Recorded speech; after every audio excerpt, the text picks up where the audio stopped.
Muita paz, que Jesus, o amigo incondicional de todas as horas, de todos os momentos, nos inspire sempre, mas principalmente que nós saibamos identificar essa inspiração que vem do Cristo, do seu amor, da sua sabedoria, e colocá-la em prática. Tornarmos-nos dócil a toda inspiração que vem do Pai, que vem do alto, e também colocar os nossos corações à disposição do bem.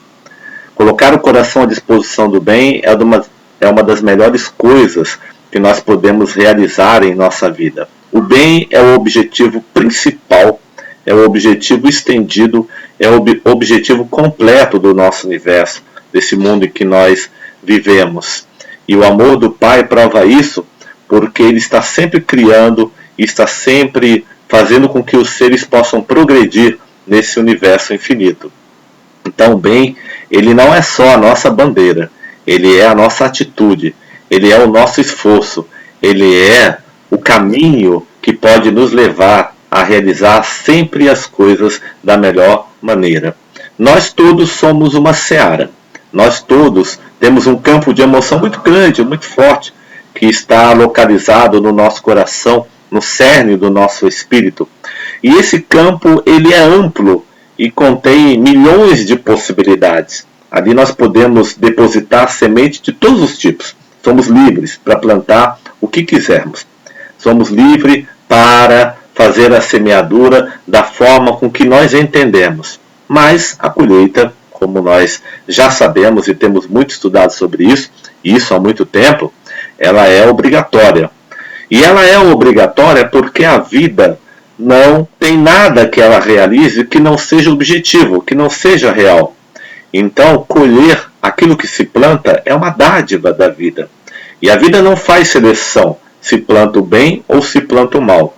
A colheita vai acontecer para o espírito que plantou. E ela espera que nós saibamos escolher as sementes, depurar as sementes.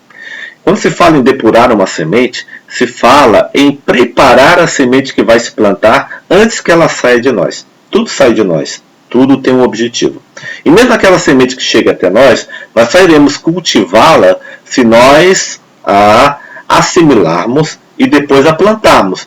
Não existe uma semente que chegue nas nossas mãos e sem que essa semente caia dentro do nosso espírito, a gente plante depois. Todo o nosso plantio vem da depuração, ou seja, vem da seleção que nós realizamos ao receber uma semente e plantá-la exteriormente, ou simplesmente criar uma semente a partir das próprias potências do nosso ser, que vem de dentro do nosso ser. No estudo passado, nós fizemos um verdadeiro passeio sobre o antissistema, entendendo então como ele funciona e como é que a lei vai se comportar em relação ao ser. E a lei sempre vai se comportar de acordo com a evolução do ser. Não que ela mude por causa do ser, não que ela realize, digamos assim, uma mudança nos seus parâmetros para poder atender o ser. Mas ela tem, digamos assim, estruturas elásticas capazes de atender as necessidades dos seres nos seus processos de crescimento, que podem fazer com que esse ser, dentro do seu nível de entendimento e dentro do seu nível de atuação, ele possa então usufruir dos benefícios da lei. E quando nós falamos benefícios da lei, é muito importante que se deixe claro que o benefício, nesse caso, não significa apenas os resultados bons da lei, ou seja, as colheitas positivas, mas igualmente também as punições através também das colheitas negativas. Isso quer dizer que tudo que nos chega através da lei acaba tendo sempre um resultado positivo, porque por mais que seja uma medida correcional, uma medida corretiva, para que o espírito retorne ao caminho do bem, ao caminho do amor, ao caminho na direção do bom plantio, de forma que isso não venha a prejudicá-lo futuramente, acaba fazendo com que essa correção, essa dor, esse momento, essa chicotada da lei vai gerar um benefício em prol do espírito, em prol do indivíduo.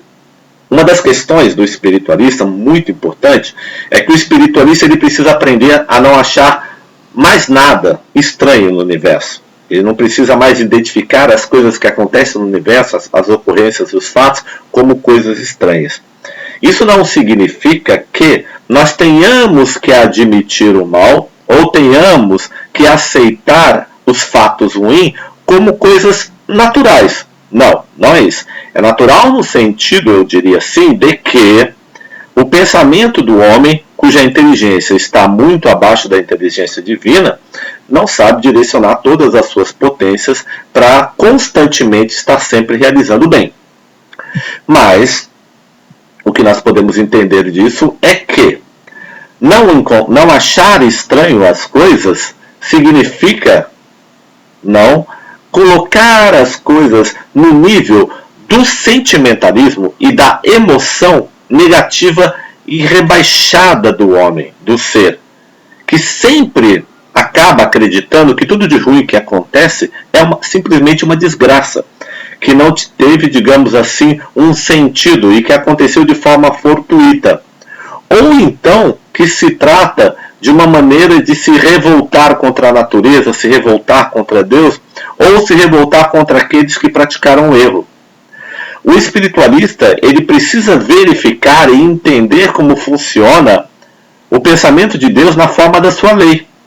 E por que ele precisa entender isso?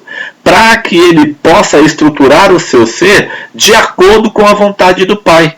Estando ele de acordo com a vontade do Pai e de acordo com a vontade da lei, ele sempre vai colher os bons benefícios. E ele acaba se tornando para o universo em que ele vive, ou seja, vamos colocar de forma melhor, para o ambiente no qual ele está, no escopo no qual ele se encontra, ele acaba se tornando aquele ser que faz com que as coisas se deslanchem na direção do bem.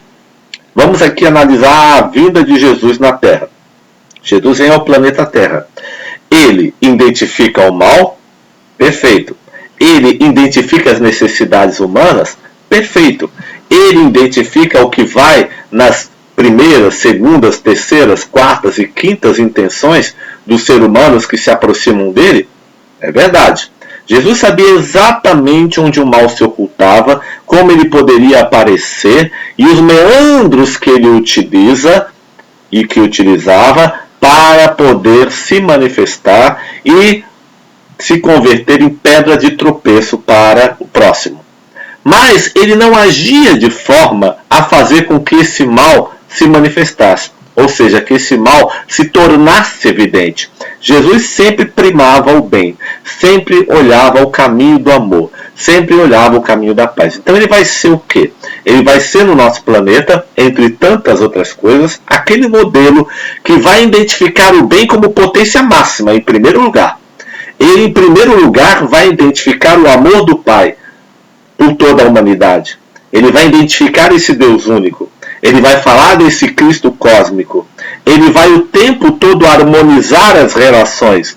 Ele vai harmonizar os espíritos que se encontram paralisados nos processos de evolução, presos a doenças. E ele vai realizar 3 tipos de cura na sua passagem aqui na Terra. Basta que olhemos o Evangelho e nós vamos verificar que os 3 principais tipos de cura que Jesus realizou foram cura de cegueira, cura de paralisia e cura de doenças que tem a ver com a pele, ou seja, tem a ver com o expurgo de feridas, com o expurgo de sangue, exatamente ligadas à questão do duplo etérico. Então, o Mestre Jesus vai atacar a questão da cegueira espiritual, daquele espírito que não enxerga a realidade, que não vai além do seu próprio nariz, por assim dizer. E na questão da cegueira, ele vai mostrar os processos da reencarnação, onde a reencarnação é necessária para curar a cegueira espiritual. Na questão da paralisia, ele vai atacar os processos dos espíritos que estão paralisados na evolução, presos a questões do passado, presos a crenças equivocadas, presos a ideias atávicas. E na questão das doenças, como é o caso da lepra, como é o caso da peste negra, como é o caso de outras doenças que muito Jesus curou, ele vai então atacar a questão do perispírito, que tem muitos karmas para ser, digamos assim, tratados, e então ele vai realizar os processos de cura voltados exatamente nesses 3 tipos de problemas. E aí o mestre, então, ele está mostrando o que com isso?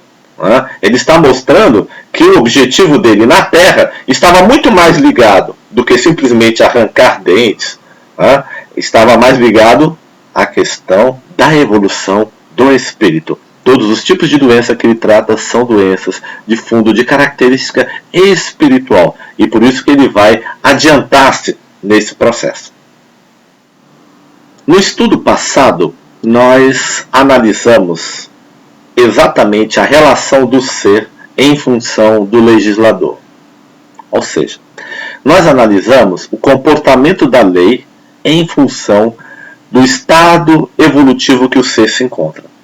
Basicamente, o que nós vimos? Nós vimos que a lei ela vai se comportando sem perder as suas qualidades, sem perder as suas premissas, ela vai se comportando de maneira mais elástica com relação ao ser. Então, por exemplo, nós atacamos um quadro onde nós chegamos e dividimos, no caso do funcionamento do legislador, no funcionamento da lei em relação à humanidade, em 3 etapas de crescimento. E a primeira etapa que nós vimos é a etapa mais primitiva, que está ali no governo cruel, que é aquele triângulo cinza, de cabeça para baixo. E o que nós identificamos ali como governo cruel? Por que governo cruel? Vamos entender isso.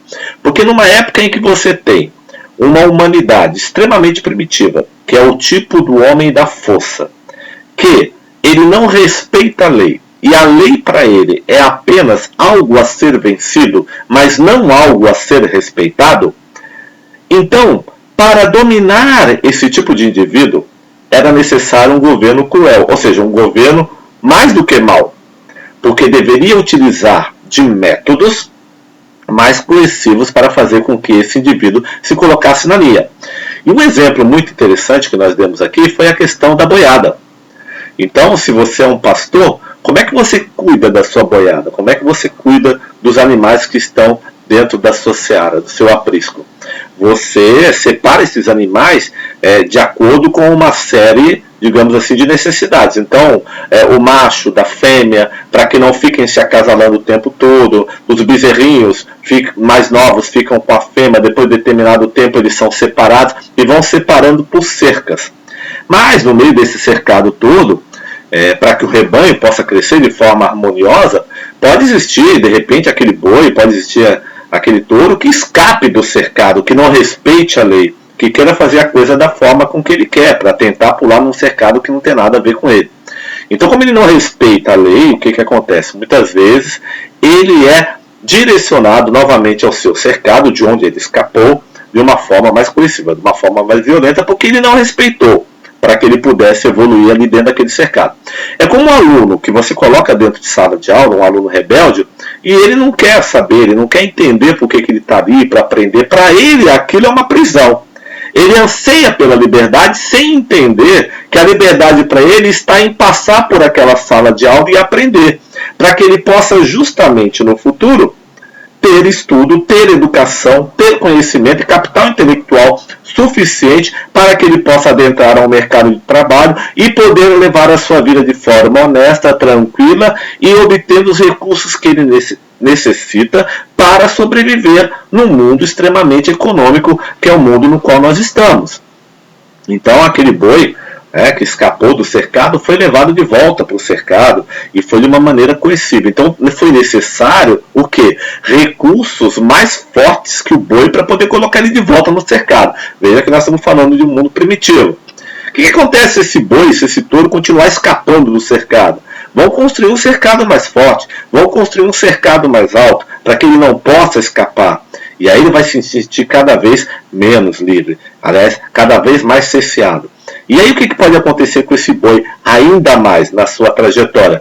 Ou ele pode se revoltar com a lei, não entendê-la, e cada vez mais se tornando revoltoso, criando sentimentos negativos contra a lei, acreditando que está sendo unicamente punido por ser punido, ou ele pode entender que aquele ambiente daquele cercado é para a proteção dele e para que ele possa evoluir junto com um grupo que se encontra ali naquele cercado. O nosso planeta, a nossa Terra, é o nosso grande cercado. É o nosso grande cercado onde nós vamos, dentro das limitações que nos são impostas pelo corpo físico, pela lei do país no qual nós nos encontramos, pelo ambiente da nossa casa, pelo ambiente do nosso trabalho, pela necessidade de utilizar de um transporte, pela necessidade de saber relacionar-se no mundo em que nós agora temos que tomar cuidado com o que é politicamente correto, o que não é o politicamente correto, e além disso ainda ampliarmos a nossa visão, o nosso sentimento, e ainda temos que lidar com uma série de vibrações positivas e negativas, sabendo lidar com isso tudo para nós constitui o nosso grande cercado, o nosso grande aprisco, por assim dizer. Então aquele boi, dando-se conta de que aquele cercado para ele é um elemento para a evolução, ele mais rapidamente já vai estar em condição de viver fora daquele cercado, porque aí então ele já não vai, digamos, mais cometer nenhum tipo de desatino por estar fora do cercado. Mas primeiro a educação, primeiro o aprendizado. E aí nós temos o que? Nesse governo cruel, no âmbito da religião, que é algo que vai surgir logo no primitivismo do homem, logo quando surge o advento do intelecto, o homem já começa a imaginar a questão religiosa. E aqui nesse caso, os primeiros adventos da religião, eles vão vir com a ideia do quê? Da recompensa e da punição. Ou seja, da busca pela recompensa, que é o céu, para quem pratica o bem, quer dizer, o boi bonzinho, ele vai para o céu, e o boi mauzinho, ele pode ser punido indo para o inferno. Não que ele vá para o céu, não que ele vá para o inferno, não. Na verdade, é a ideia da questão da ética sendo apresentada de uma forma dura. Ora, para o indivíduo extremamente atrasado, para o indivíduo extremamente primitivo, que só entende a força, que para ele a lei não é algo a ser respeitada, mas algo a ser vencida, que desde que eu engane essa lei, desde que eu vença essa lei, desde que eu coloque as paredes dela para baixo e faça o que eu quero, está tudo bem, para esse indivíduo só tem uma forma. A forma é a ameaça ou a recompensa. Ele não entende a religião de outra maneira. Por isso que no início da formalização religiosa, do intelecto, e da formalização das civilizações na Terra, nós tivemos então o advento da religião muito nesse sentido. Até hoje ela está presente. E por que ela está presente ainda nesse sentido? Do medo da punição ou a busca pela recompensa, o desejo da recompensa? Porque ainda existem espíritos que ainda se comportam com muito primitivismo. Se ligam a esse tipo de ideia. Eles ainda não entenderam que o homem ele se encontra dentro da lei e é ele quem determina a conclusão dessa lei e não a lei em relação a ele. Quer dizer, na verdade em relação a ele sim, mas no sentido daquilo que ele faz, daquilo que ele lança na lei e daquilo que retorna para ele.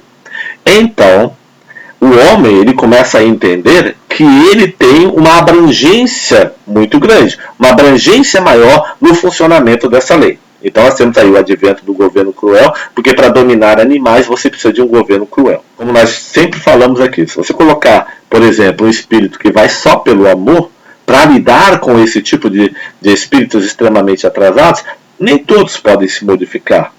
E aí no caso, o que acontece? Você vai precisar de um espírito mais duro, mais próximo do nível, como foi o caso de Moisés lá no judaísmo. Quando ele vai receber as 10, no início da formação, logo na saída do Egito, depois de ter atravessado tanto tempo no deserto, aí Moisés recebe os 10 mandamentos. E os 10 mandamentos começa como?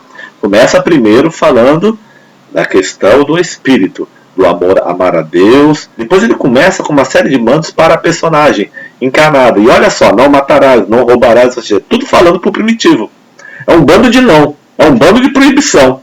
Porque o primitivo ele funciona na base das proibições. Ele entende na questão o que é proibido e o que não é proibido. É mais ou menos assim. Ele mesmo não consegue, por vontade própria, por consciência própria, entender, se não tiver lá escrito na lei, o que é bom, o que é ruim. Ele só pensa naquilo que ele quer, naquilo que é para ele. Okay? O primitivo está muito ligado à fisiologia. Ele vai sempre atender às questões de exigências, das necessidades mais básicas dele. Então a fome, o sexo, o prazer e outras coisas mais, que são necessidades muito básicas, é o que guia ele primordialmente. Nesse caso, então, essas necessidades têm que ser atendidas de qualquer forma. Ele não consegue suplantá-las, ele não consegue deixar um pouquinho de lado aquela necessidade para dar atenção a uma razão. Esse é o tipo primitivo. Ou seja, ele vai estritamente agir de acordo com o instinto dele. Aí nós elevamos ao governo amigo. O governo amigo já é a segunda fase na evolução. E por que amigo? Aí o Baldi explicou para a gente. No começo o legislador ele é duro. No começo o legislador ele começa, quando está lidando com o povo primitivo, a ser mais rígido na aplicação da sua lei. Mas depois, conforme o indivíduo cresce em termos de consciência, ele já começa a perceber que a lei é para benefício dele e é para benefício de todos. Então, ele começa a verificar que ele tem vantagens em seguir a lei. E aí, ao invés de ele utilizar da força, ele vai utilizar da astúcia. Então, ele começa a verificar o quê? Que ele já pisa num ambiente que ele mesmo cria e ele está dentro de uma lei de causa e efeito. E ele sabe, então, que o negócio é negociar com essa lei, para a vantagem dele. Isso já é uma melhora, ele já não usa mais do que de estratégias violentas para suplantar a lei. Ele a segue, nem que seja por interesse, mesmo que ele não queira, mesmo que ele não acredite 100% nela, mas ele já está mais no nível um pouquinho mais da consciência. Aí nós já temos então o advento do legislador mais amigo, que ele já não está mais tão preocupado apenas em punir. Isso relembrando um pouquinho do nosso estudo passado, para a gente dar continuidade. Mas ele já está preocupado, o legislador, em criar apenas alternativas inteligentes para que o indivíduo não caia mais ainda no processo da marginalidade. Hoje nós já temos as penas alternativas. Há aqueles indivíduos que ainda não dá para ficar na pena alternativa. Mas, antigamente, nós tínhamos a figura do rei, que era o grande legislador. Então ele dizia, ele era o promotor e ele era o defensor ao mesmo tempo. E ele determinava se o indivíduo estava certo ou estava errado. Depois, com a evolução, foram se agregando o promotor, a defesa. Hoje todo mundo tem direito à promotoria e hoje todo mundo tem direito à defesa. Então nós temos o quê? Nós temos uma lei mais orgânica, mais à base da inteligência, que não quer ser violenta. Ela quer ser uma lei correta, uma lei justa. No entanto, há momentos em que ela se utiliza da força, dependendo do tipo de indivíduo. E dependendo da determinação dela, que o indivíduo não segue. Mas já temos um governo mais amigo. Um governo que já conversa mais. Já temos então um legislador onde a conversa é mais ampla, é mais clara. Então nós estamos nessa fase, saindo do governo cruel, construindo o governo amigo. Esse é o momento que nós estamos agora na nossa evolução. Próximo estágio é o governo do amor. Aí eu poderia ter aí até um Francisco de Assis na presidência do Brasil. Aí por quê? Porque aí o espírito é soberano sobre a matéria. Então o ser ele já conhece e conduz os resultados da lei em prol da felicidade coletiva. Em vez apenas dele negociar com a lei, olhando a sua vantagem, ou negociar porque é um bom negócio negociar com a lei, não. Ele já entende profundamente em si as vantagens coletivas e harmônicas para todos. Ele já age por amor ao próximo. E ele já age por amor a si mesmo. Então, ele não precisa mais da coação da lei. Esse é o indivíduo que antecipa a lei. Ele não espera, digamos assim, que a lei determine o que ele tem que fazer. Ele vai fazer sempre o melhor. Esse, então, é o espírito que é o momento, digamos assim, do governo que não está, digamos, se preocupando em aplicar sanções. As sanções são mínimas. Ele já sabe que os espíritos, nesse ambiente, eles antecipam a justiça e a ética dentro de si. E só então colocam em prática aquilo que está de acordo com a ética. Então não há punição mais externa. A punição, então, agora, ela funciona mais no nível da correção da vigilância interior, da vigilância estendida de cada ser. Então, o que nós temos aí? Nós temos um ser que ele aplica a lei porque ele confia plenamente na lei, ele concorda plenamente na lei, ele enxerga todo o funcionamento, não só da lei estabelecida no ambiente que ele está físico, mas também a lei do Pai, faz o que é melhor para todos. E, ao mesmo tempo, quando ele verifica que tem dentro de si uma tendência ruim, uma tendência negativa que quer se aflorar, ele luta contra ela antecipadamente para que essa tendência não se manifeste no ambiente em que ele está de forma que ela não possa prejudicar a outro e nem a ele mesmo. E mesmo que ele tenha que pagar um alto preço de sacrifício para não obedecer a essa tendência negativa, ele vai fazer, ele vai pagar esse preço. Então, se ele tiver com fome, ele não vai roubar, ele vai ficar com fome. Se ele não tiver dinheiro, ele não vai roubar, ele vai encontrar um outro meio, ele vai buscar uma outra forma, ele vai vencer todas as tendências negativas dele. É o espírito, então, equilibrado. Porque quando se fala em espírito equilibrado, não quer dizer que é o espírito que não gera mais nenhum tipo de sentimento negativo, não, mas é o espírito que sabe lidar e que só gera sentimentos amorosos. Não, é o espírito que sabe lidar com todo o seu ser, com todas as nuances, sabe equilibrar, porque a vontade deles é soberana sobre a materialidade. Ele ainda tem as exigências do corpo físico, ele ainda tem as exigências das hipnoses, mas ele equilibra. Ele sabe, e ele não faz isso de forma alienada, ele não faz isso de forma, digamos assim, como se estivesse se punindo, não. É um momento em que ele trabalha a sua liberdade espiritual para poder caminhar no mundo. Ele sabe muito bem que o mundo não está preparado 100% para receber todas as manifestações negativas deles. Então ele não joga para fora de qualquer forma.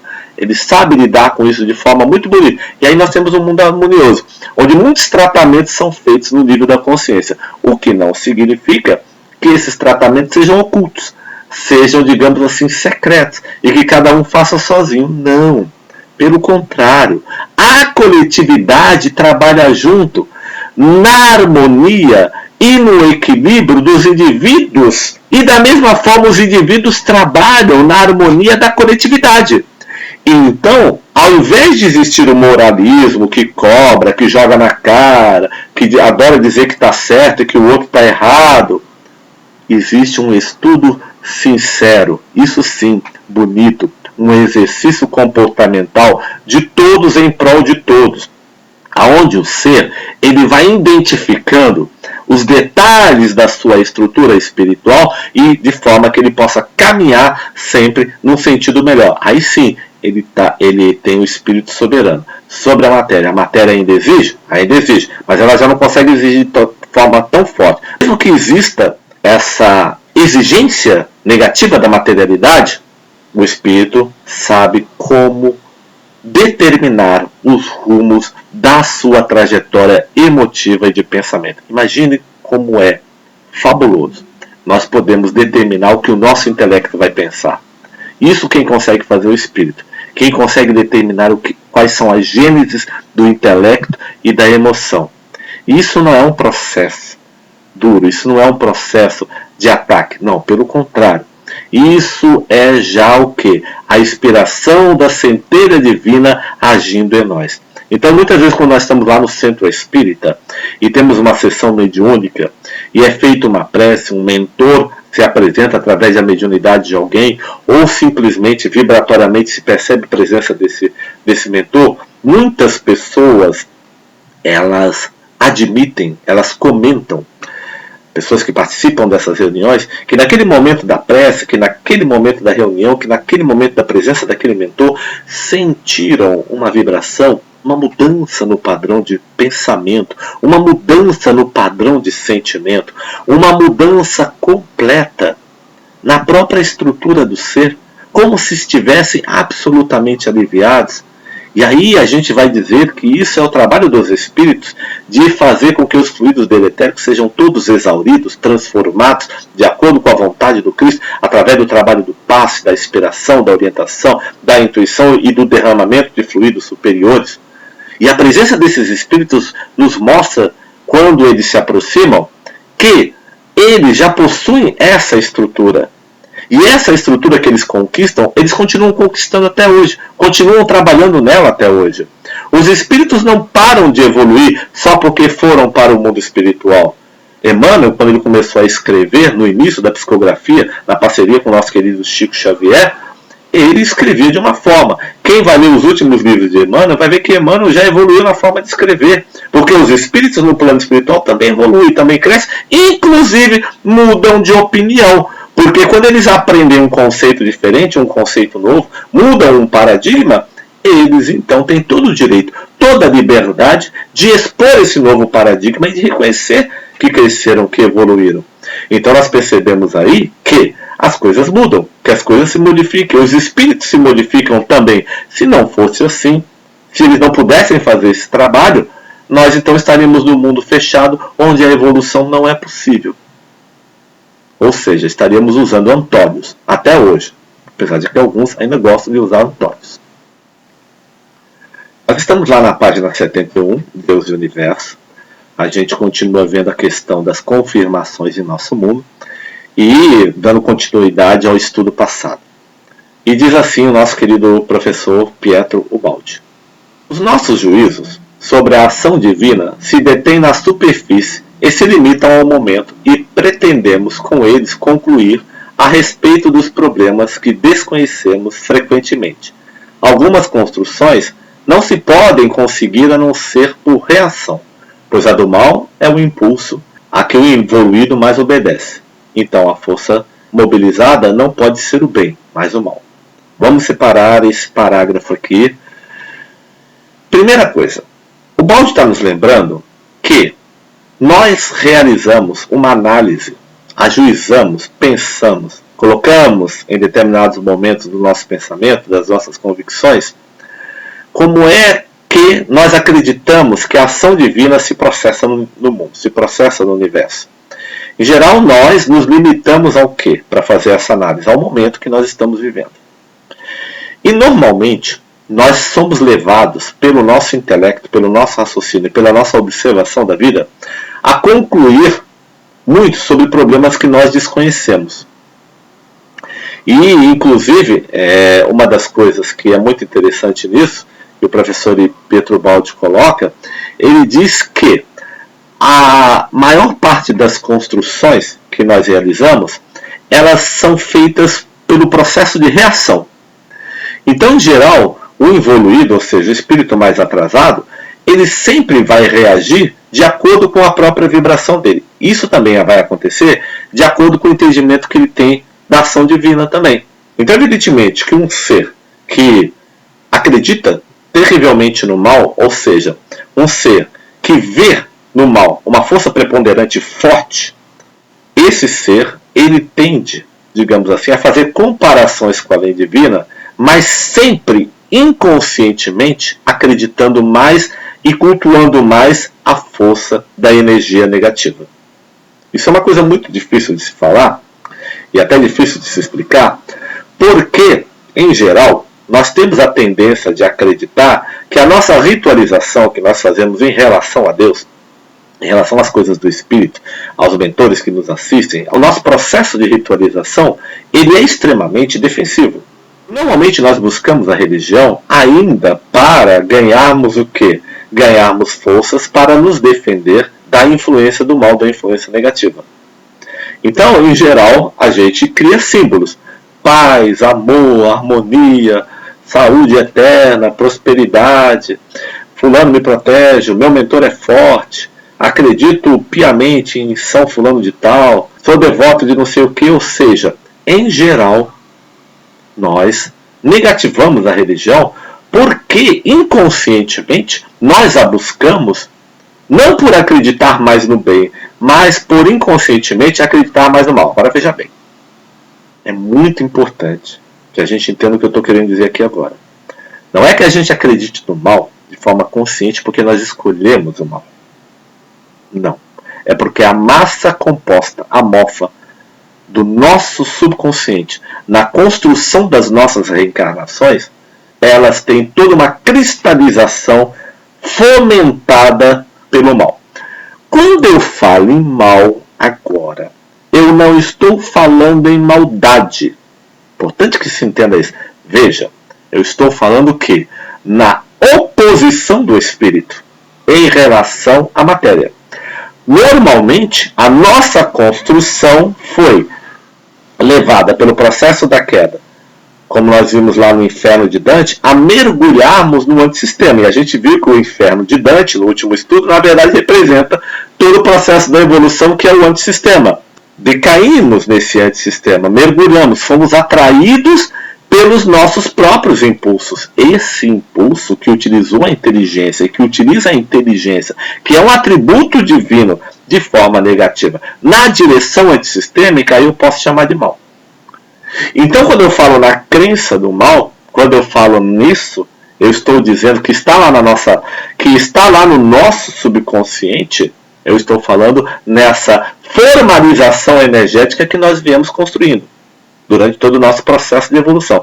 É baseado nessa formação energética, é baseado nessa massa, nessa cristalização que existe lá no nosso subconsciente, e o subconsciente ele atravessa o mundo material e ele existe no plano do espírito e está lá no corpo astral, porque é o corpo astral que é a sede da sensação, que é a sede dos sentimentos, que é a sede das emoções, que é a sede das atrações, dos prazeres, da dor, da moral, inclusive.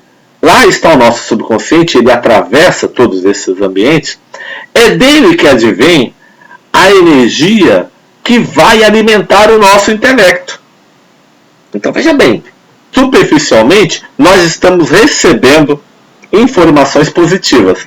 Ou seja, estudos religiosos, espiritualistas, aprendendo a lidar com a lei do Pai, compreendendo o amor, vendo que as vantagens de sermos orgânicos, de sermos coletivos, de nos espiritualizarmos, e os resultados de se praticar o bem, e os resultados da lei de ação e reação. Isso tudo está nos sendo trazido pela via superficial que nós vamos aprendendo através dos sentidos. Conforme você vai evoluindo, ele vai adentrando então a via mais intrínseca. Aí entra o caminho da mediunidade, da intuição, da inspiração, e ele começa a fazer construções a partir da sua própria estrutura espiritual que vai além da matéria. Aí já não é mais os sentidos. Aí ele já está crescendo também através da sua estrutura interior.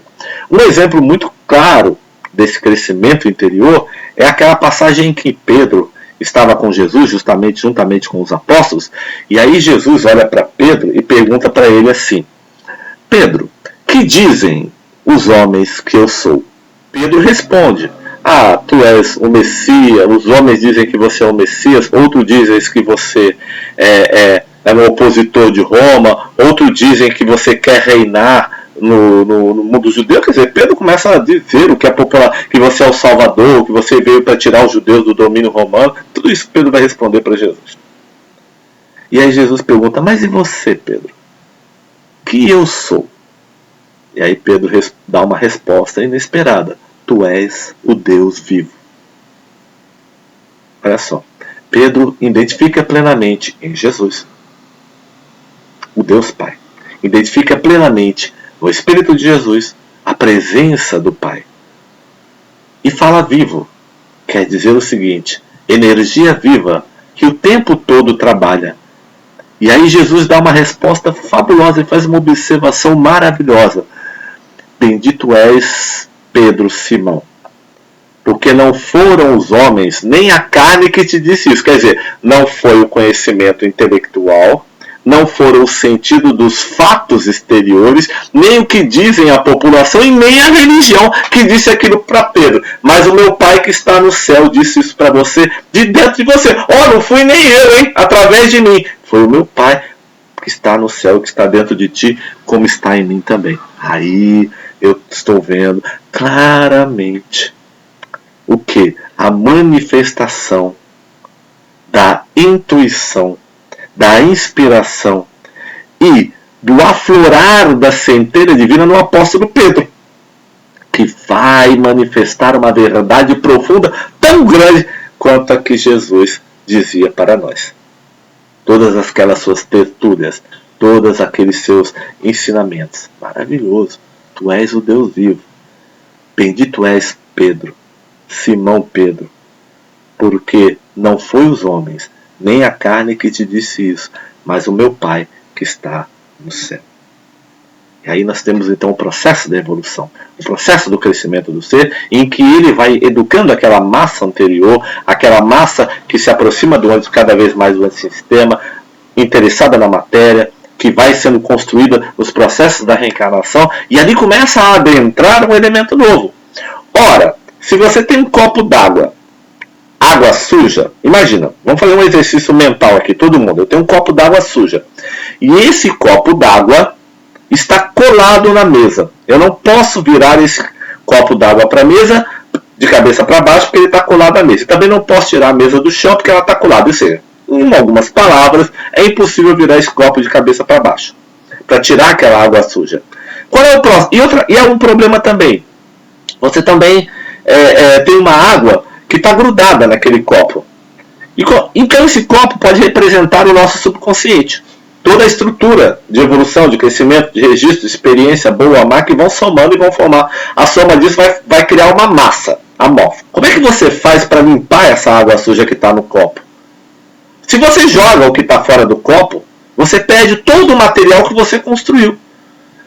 Energia não morre, energia não se mata, vida não se mata, se transforma. Então eu não uso esse tipo de violência. Se fosse para usar esse tipo de violência, a lei já teria vindo e mudado tudo, mas não foi assim que funcionou. Não, é com essa massa, é com esse lodo que eu vou construir exatamente o adubo onde irão nascer as flores futuras.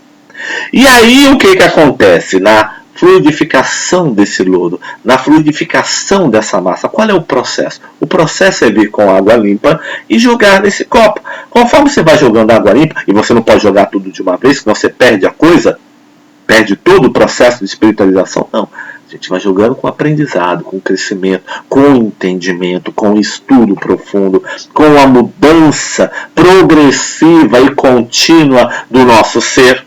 E eu vou jogando aquela água aos poucos ali. E aí, conforme a água limpa vai caindo, ela vai transformando a sujeira, aquela água suja que está lá dentro, vai ficando cada vez mais limpa. E a água suja vai saindo aos poucos, até que o copo se torne plenamente limpo.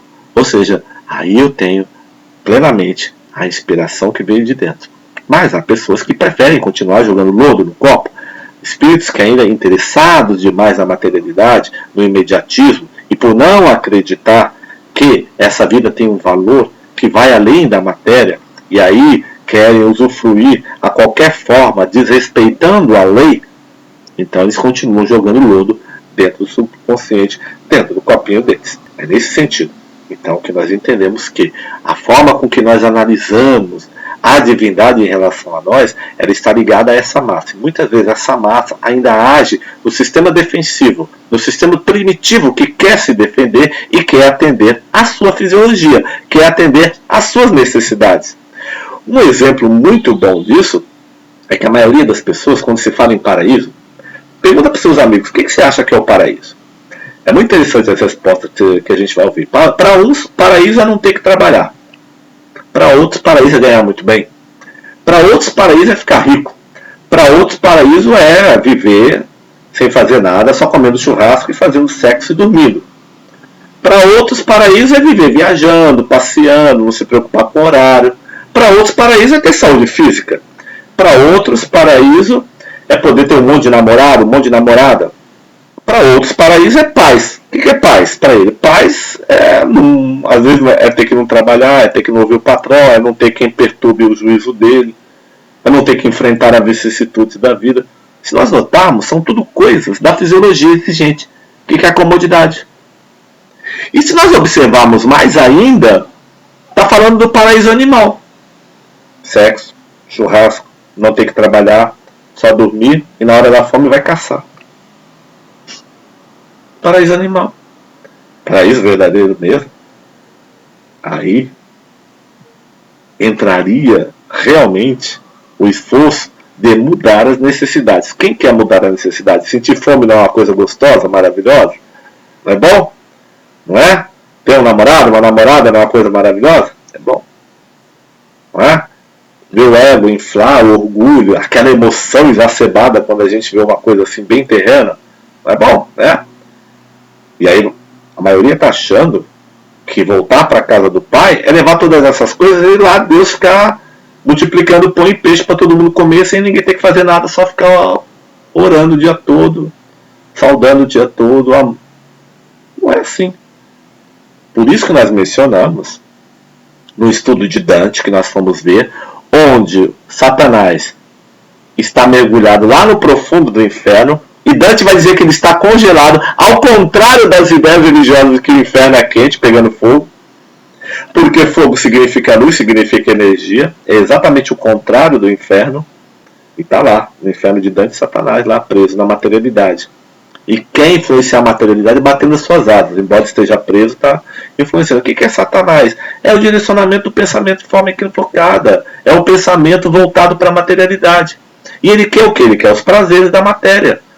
Então o inferno para o espírito apegado às coisas da matéria não é esse mundo.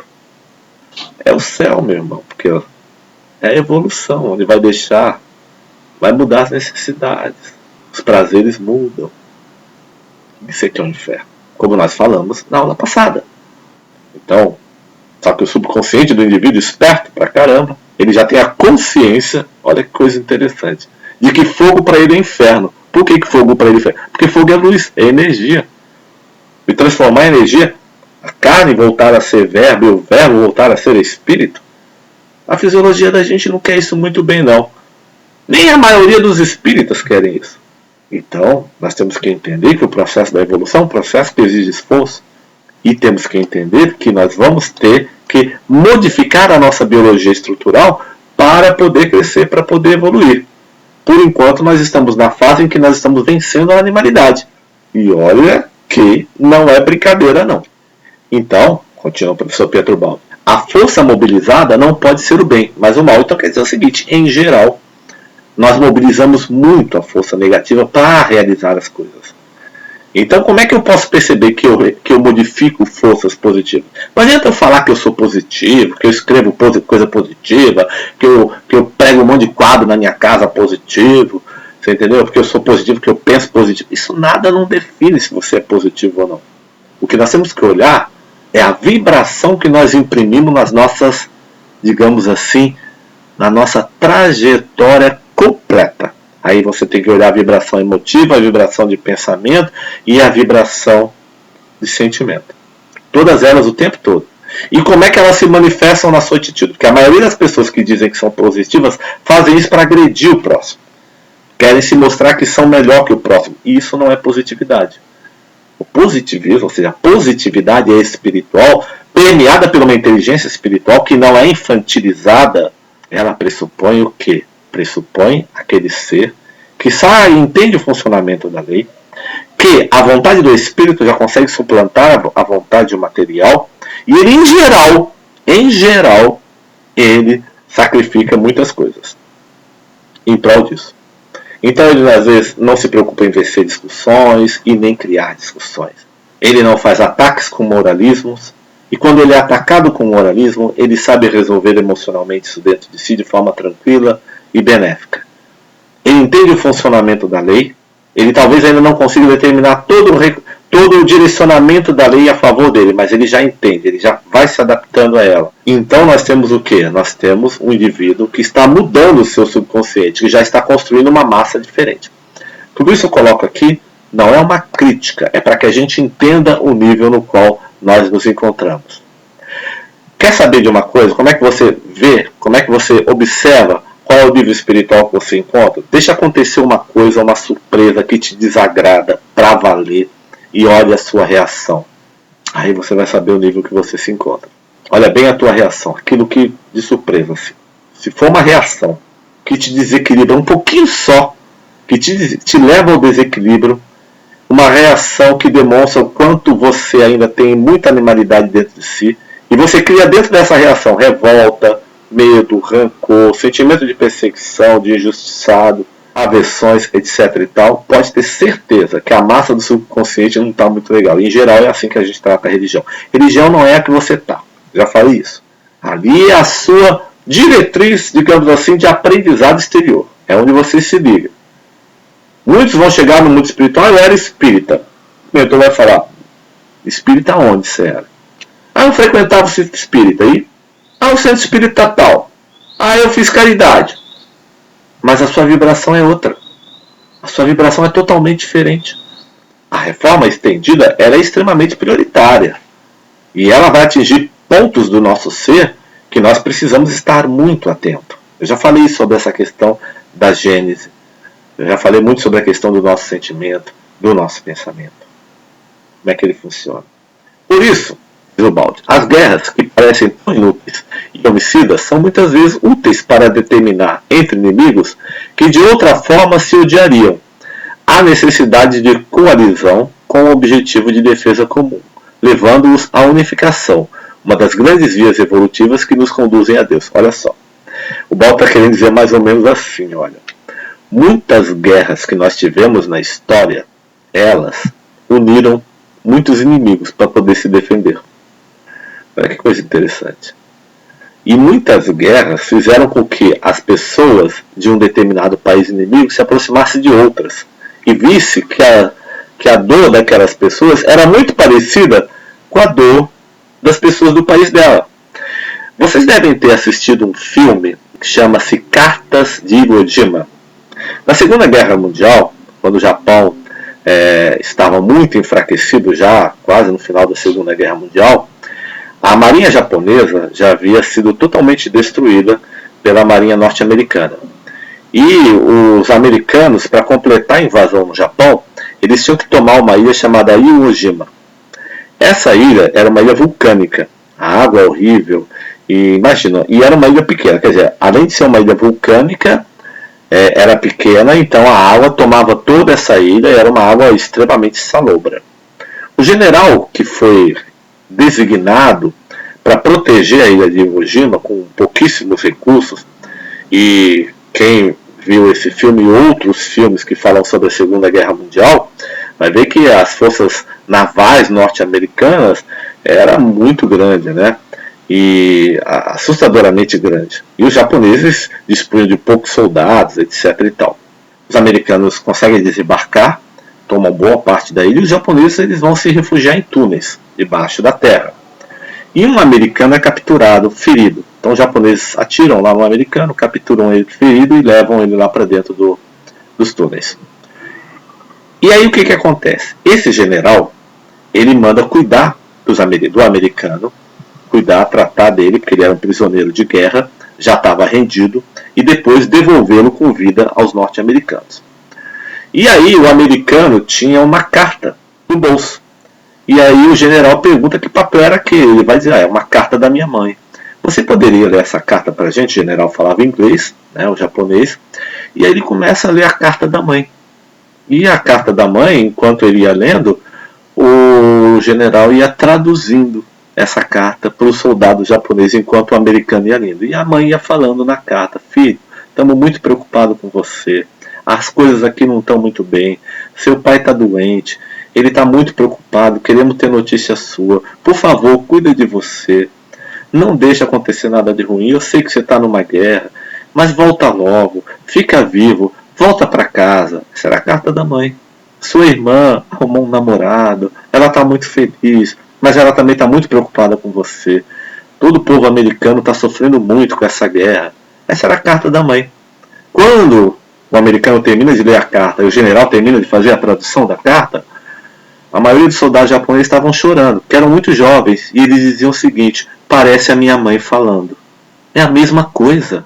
É como se eu estivesse ouvindo a minha mãe falando. Agora, as guerras, evidentemente, são catastróficas, ninguém gosta de guerra. Mas no ambiente primitivo, elas funcionaram para fazer com que inimigos se unissem e um entendesse o outro.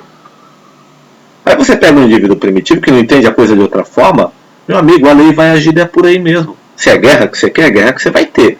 Mas na guerra você vai aprender lições preciosas. A dor vai te ensinar.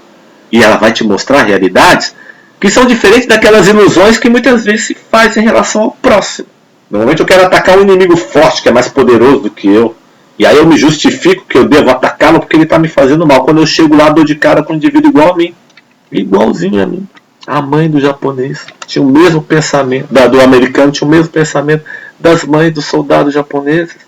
E aí o Baldi tem toda a razão quando ele vai dizer isso aqui. Que as guerras sempre foram usadas como recursos de unificação e de vias evolutivas para conduzir o homem a Deus.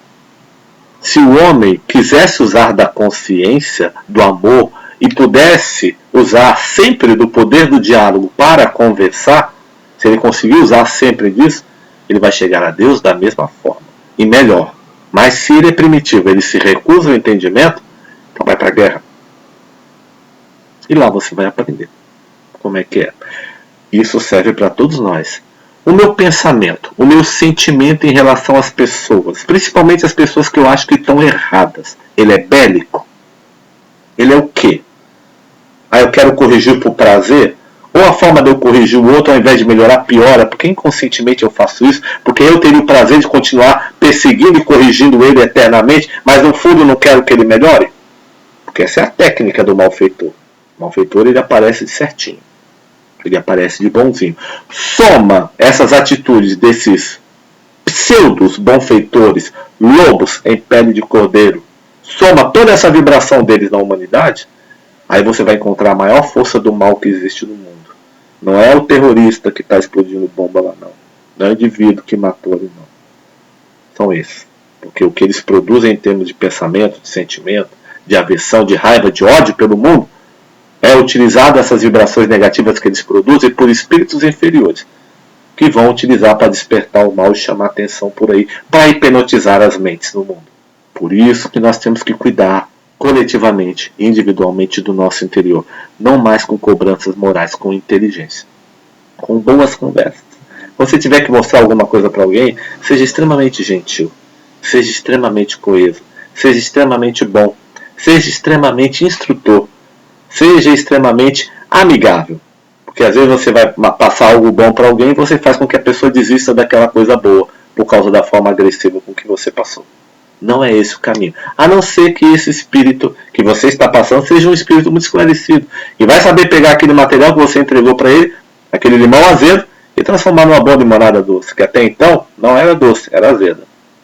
Ainda na página 71, diz lá o Balde: a sabedoria da lei, com frequência, se revela em excitar as nossas possibilidades latentes para que o bem que está dentro de nós possa aflorar pelo nosso esforço. Bom, nós vimos duas coisas. Primeiro, que nós temos uma massa amorfa, constituída de uma evolução realizada no plano material, onde nós tivemos que ser extremamente, nesse processo de evolutivo, bastante duros, para poder sobreviver em ambientes primitivos e chegar até agora onde nós chegamos. Esse mal constituído pela racionalização que nós fizemos na forma de enfrentar um mundo primitivo. Por outro lado, o Balde também está dizendo o seguinte, que a lei, ela trabalha para despertar o bem que existe em nós. Porque nós temos possibilidades latentes para fazer isso. Primeiro porque nós temos a nossa centelha divina. A nossa centelha divina, comumente nós se referimos a ela como uma coisa que está adormecida. Na verdade, não. Nós é que estamos adormecidos em relação à nossa centelha divina. A centelha divina não deixa de ser centelha divina, não deixa de agir como centelha divina, e ela nem dorme como nós dormimos. A centelha divina é a mônada divina, é a partícipe de Deus em nós.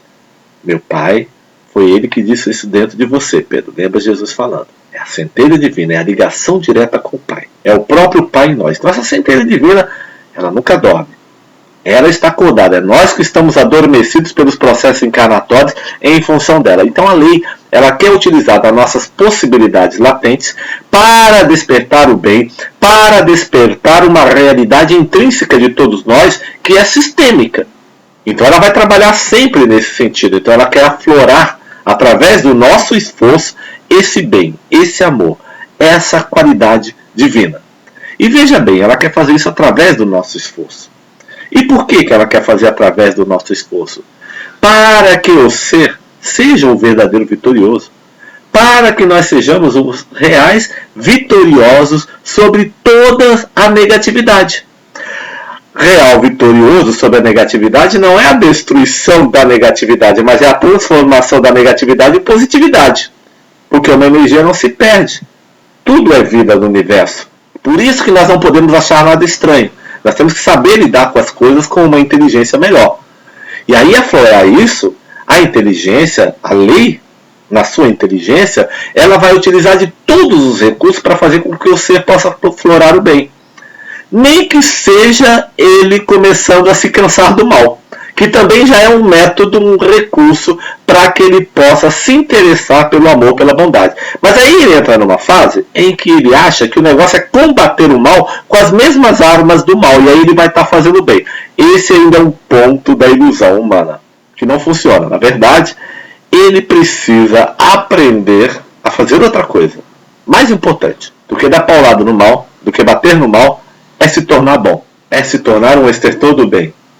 Mais importante do que seguir o Cristo é despertar o Cristo interior. Mais importante do que ficar adorando através de autolatrias e através de idolatrias, é importante despertar as potencialidades espirituais que todos nós temos e que são superiores à nossa vaidade e ao nosso orgulho.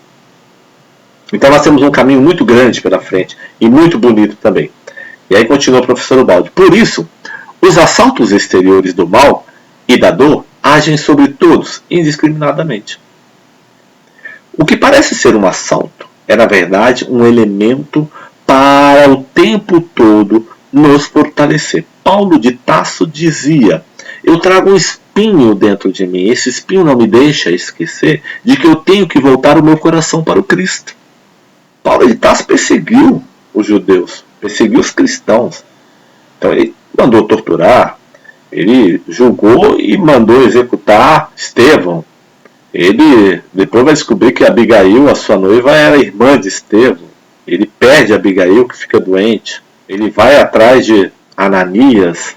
E aí, quando está ali no caminho para encontrar Ananias às portas de Damasco, ele vê então a luz do Cristo e ele cai do cavalo. E o Cristo vai dizer para ele: você vai encontrar com Ananias, mas agora para me seguir, agora para me encontrar. Ele vai encontrar com Ananias já cego pela luz do Cristo, e aí Ananias vai curar ele. E aí ele vai começar a se transformar. E Paulo dizia: esse espinho dessa lembrança do passado, esse subconsciente mal construído, ele está aí para me lembrar que eu devo voltar as minhas atenções, o meu futuro para Cristo. Então, o mal e a dor, que constantemente nos assaltam, de forma indiscriminadamente, às vezes parece que indiscriminadamente, estão aí como esse espinho para nos lembrar da importância de voltarmos o nosso futuro e o nosso espírito para o Cristo. O efeito é que difere, depende sobretudo da reação que a natureza de cada qual estabelece. Aí o Baldi esclarece: olha, todo mundo é atingido pelo mal. Como é que cada um vai reagir vai ser determinado pela qualidade que cada um desenvolveu até agora. Se o indivíduo for um evoluído, tudo para ele pode tornar-se instrumento de perdição. Ao contrário, se for evoluído, tudo se lhe transforma em meio de elevação. Então, se ele for evoluído, ou ele vai descambar para se juntar ao mal, já que eu não posso com ele, eu me junto a ele, ou eu vou odiá-lo. Vai ficar nesse caminho, achando que está arrebentando. Se ele for evoluído, ele vai aprender a ser bom. Ele vai se voltar para Cristo. Ele não vai perseguir, vai se tornar bom, e todas as ações dele vão amenizar qualquer encontro com as trevas, porque a própria estrutura vibratória dele, as próprias atitudes, o trabalho dele, a honestidade dele, a sinceridade dele, os bons propósitos dele e a espiritualidade dele vai fazer com que tudo, onde ele passe, as trevas se transformem em luz. Porque ele já aprendeu a transformar a treva em luz. Ao invés de combatê-la, ao invés de tentar destruí-la como os outros fazem, não. Ele sabe que aquela treva tem energia divina. Aprendeu a transmutar. Aprendeu a transfigurar. E aí sim ele consegue ter a verdadeira vitória. Porque uma vez que aquela treva transformou em luz, ela nunca mais volta a ser treva. Enquanto quem continua combatendo a treva com a própria treva, não consegue avançar. O primeiro, vendo-se acuado pelo mal, reage com o mal, descendo mais ainda. É como eu falei, quer dizer, se interessando pelo mal, cultuando o mal, negativo ou positivamente, nós já falamos sobre isso antes, acaba descendo mais a vibração. O segundo reage com o bem, elevando-se. Olha, reagir com o bem é elevar-se. A mesma força pode assim produzir dois efeitos opostos, conforme o ser com que colide, mas em qualquer caso, pondo à descoberta a natureza do indivíduo. Então nós podemos analisar quem nós somos, onde nós estamos, a nossa estrutura, o quanto nós temos de boa massa. Então toda aquela massa que eu tenho dentro de mim, Não preciso mais chamá-la de massa ruim, massa do mal, massa negativa, massa atrasada, inquilino ancestral, lobo. Não, é tudo material maravilhoso que eu posso transformar no bem. Ele está com uma forma passageira, uma forma aparentemente do mal.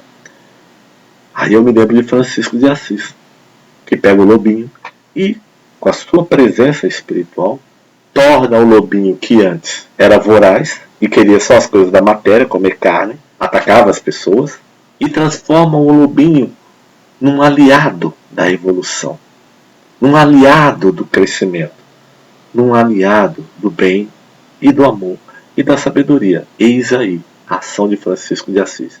Eis aí a ação do bem. O bem trabalha dessa forma. E quantas pessoas o bem não consegue angariar, porque o amor cobre multidão de pecados. Todos nós nos lembramos de Jesus, todos nós nos lembramos de Francisco de Assis, todos nós nos lembramos desses espíritos que fizeram o bem, de Teresa de Ávila, Madre Teresa de Calcutá, do nosso querido Chico Xavier. Nos lembramos deles muito, porque o bem angaria, porque o bem ele atrai de uma forma muito boa. Porque dentro de nós existe essa centelha divina que quer se manifestar, que quer fazer o bem, que quer vencer a nossa fisiologia, que quer que o nosso espírito seja soberano sobre as inferioridades. E ela se sente atraída por esses estetores do bem, do amor e da sabedoria. E ela quer que a gente o siga, que a gente faça o melhor da nossa vida. Então, meus amigos, na alegria dessa noite, que nós pudemos mais uma vez penetrar a grande maravilha que é o nosso ser e descobrir que tudo que existe, tanto em nossa trajetória como em nosso interior, pode ser transformado para melhor, nós só podemos alegrar o nosso espírito. E a alegria é um dos melhores caminhos que nós podemos decidir por tomar na vida.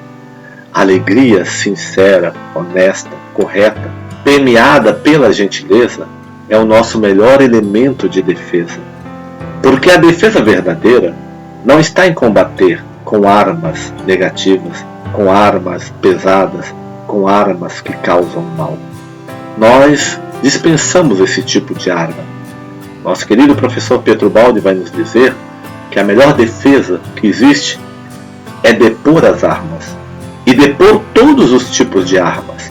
Tanto armas bélicas materiais, armas emocionais, armas espirituais, armas religiosas, seja ela qual tipo de arma que for, armas e gatilhos da nossa personalidade que agridem o próximo e agridem a nós mesmos, e desrespeitam e atrasam e financiam atraso na nossa evolução.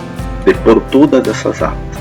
Mas depor essas armas não é um processo simplesmente de abandoná-las, é um processo de transformá-las em benefício, transformá-las em tecnologias sábias para que o nosso espírito possa então fazer os seus construtos, ou seja, construir os seus figos, os figos que são os produtos espirituais elevados que o nosso Cristo interno espera de nós, que Jesus quer que nós façamos, os construtos do amor, da sabedoria, que são internos, que são as nossas vibrações.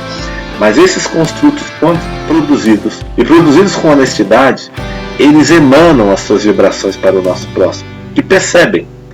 E, evidentemente, que essas vibrações ajudam a transformar o ser, ajudam a transformar os corações.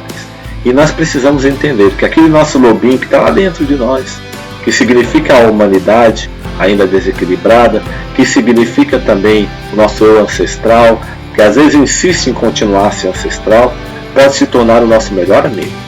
Ele pode se tornar o nosso grande amigo na jornada da evolução, o nosso grande aliado na nossa espiritualização.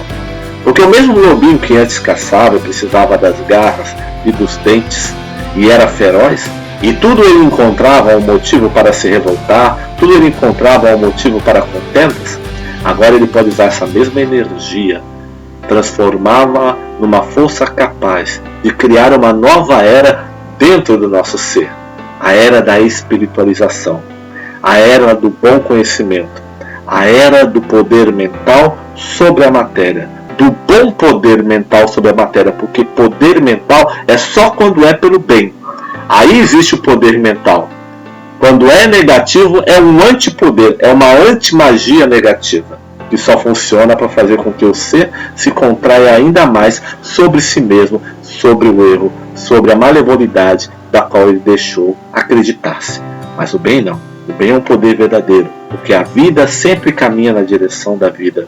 Meu Pai trabalha até hoje, dizia Jesus, e nós precisamos tomar a decisão de fazer esse trabalho também, trabalhar constantemente, para que nós possamos nos tornar aqueles seres em que Deus, nosso Pai, possa efetivamente contar conosco na criação e no seu trabalho. Muita paz.